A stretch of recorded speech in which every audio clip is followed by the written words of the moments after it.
Almost every day, you read or hear about people working more for less money, and today's physician appears to be no different.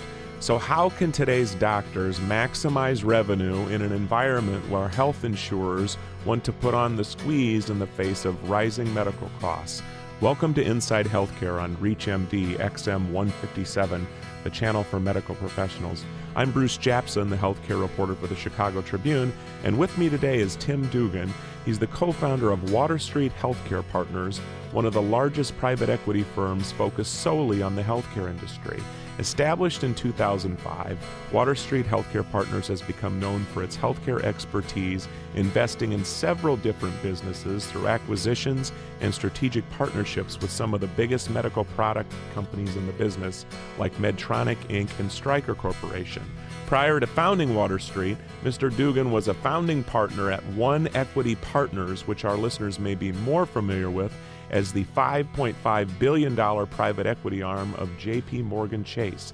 Mr. Dugan has a bachelor's degree in electrical engineering and economics from Stanford University and a master's degree in business administration from the University of Chicago School of Business.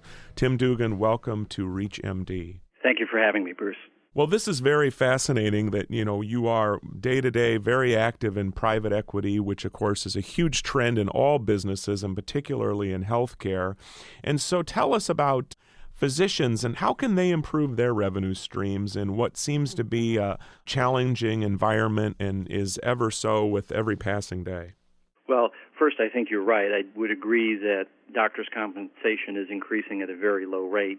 Some of the statistics that I've seen last year, the median salary increase for internists, family physicians, and pediatricians was about 2%, and for most other practitioners was actually less than 2%. And of course, that's not keeping pace with inflation, which last year rose about 2.5%.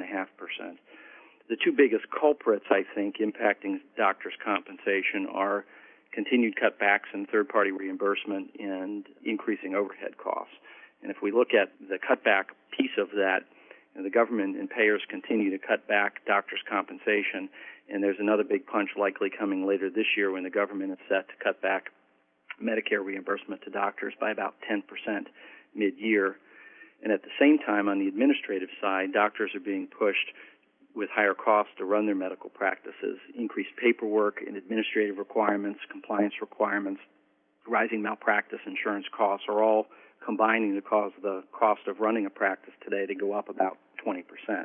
So I think doctors do need to look at, and I look forward to talking about some of the things that they can do to increase their revenue stream, which is really the key issue. We know that, primary care doctors may be being hit harder than others, so if we could just move into that area, where are some of these areas where they can increase revenue? And perhaps maybe you could start with the primary care set, our family physicians and our internists that are, the bulk of our physicians in this country and who, quite frankly, are on the front lines with dealing with a lot of the headaches on reimbursement. Yeah, and longer term, of course, not to lose sight of it, I think there's a need to change the way that the government and payers focus on rewarding doctors for providing high quality and efficient care. But shorter term, there are several strategies, I think, that doctors can employ to help boost their revenue. One is to consider joining a group practice or combining groups into a larger group practice. The statistics are pretty compelling here in that doctors affiliated with larger group practices do earn more money than solo practitioners, 15 to 20% more, according to several of the statistics that we look at. And you get, in addition to the economics, several advantages. One is you have more negotiating power with insurers. You can raise capital to expand your service offering and introduce new procedures. You can lower your operating costs by pooling resources and having more collective purchasing power in the outsourced services that you use or leveraging administrative staff. The downside, of course, in joining a larger practice is that doctors can lose some of their autonomy and ability to act independently, and it just may not be appealing at an individual level. So to think about other alternatives, investing in ancillary services is something that we have seen a number of practices get involved with. These would be services such as diagnostic imaging, physical therapy, laboratory services. Many groups already do this, and we know it makes a positive impact on their earnings. However, here too, there are some things to consider. One is that putting these ancillary service offerings in place does increase the management burden for the physician. And the second is that they are coming under increased scrutiny from payers due to perceptions of increased utilization when these services are owned or co-owned by a physician. Third is consider investing in point-of-care diagnostics. There are a lot of new point-of-care tests coming into the marketplace, and I think we'll continue to see that accelerate. These run the gamut from basic chemistry tests for things like cholesterol, cancer screening, colon and prostate cancer, and then higher-value immunoassay tests for cardiac screening. These are both a great source of revenue for the physician, but they also have the benefit of increasing the doctor's efficiency. In most cases, these tests can deliver faster results and identify a condition or disease earlier, so the number of overall patient visits between the doctor and that particular patient at issue can be reduced. They don't need to come back for a follow-up visit if you can conduct that test on site and provide a result and determine a treatment protocol very quickly. Net effect being that you can increase your revenue and lower overall costs for the system and improve patient outcomes, which we think is a winning combination. So those are three, and I can continue on here and talk about some others, but those are three right off the top that we think are somewhat interesting. Well, that is very interesting. And if you're just tuning in, you're listening to Inside Healthcare on ReachMD XM 157, the channel for medical professionals. I'm Bruce Japsen of the Chicago Tribune, and my guest today is Tim Dugan. He is the co-founder of one of the nation's largest private equity firms. It is called Water Street Healthcare Partners, and it's focused solely on the healthcare industry. And we're talking about ways that physicians can maximize revenue in an environment where it is increasingly more difficult. And Tim mentioned perhaps physicians joining a group practice, that whole idea of safety in numbers. And we know that doctors are having a difficult time, if you will, in getting their offices ready for electronic medical records and reimbursement and so forth. And I guess I have a question. Is it easy for doctors to access capital? I know that you focus on, multi-million-dollar investments, but is that something that physicians should consider in maximizing their revenue for the long run? I mean, is it easy for them to go out and access capital to invest in their practice? I believe it is for very large group practices. There are a number of ways that you can get financing once your underlying business gets to a certain scale. However, for mid-sized and smaller group practices, I still think it's very difficult to consider accessing investor capital to help accomplish some of the investments that you've mentioned. Rather, I think in those circumstances, practices are going to have to look to the vendors, the providers of that software or hardware or point-of-care diagnostic instrument to help them provide some financing. And the businesses do offer different models for an economic arrangement with the practice to accomplish that. It may be instead of having to acquire, for example, a piece of diagnostic equipment up front, you could strike an arrangement with a provider where the payment to the vendor is on a per-test basis rather than an upfront cash outlay. And that, of course, is just another form of financing for the practice.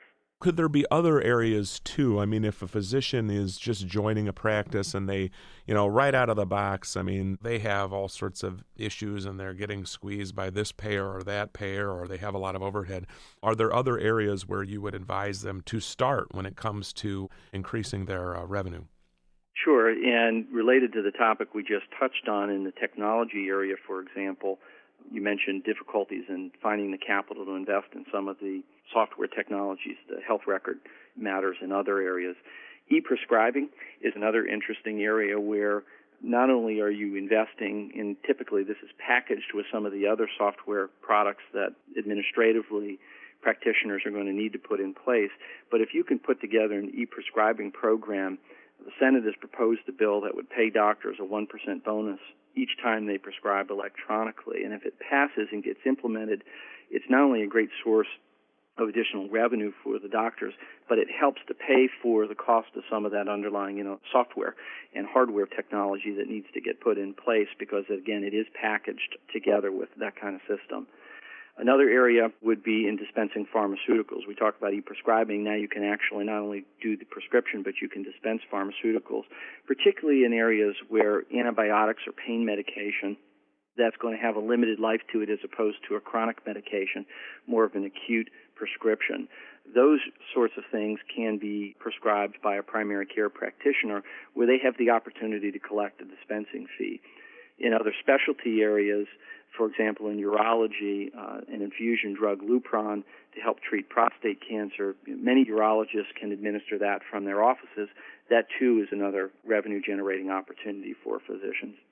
And also, a lot of physicians might not realize this, but it seems that the health insurance companies are increasingly pushing the e-prescribing area as a way to get them to get hooked up with electronic medical records, and they will oftentimes offer the computers, if you will, and some of the software for free, won't they?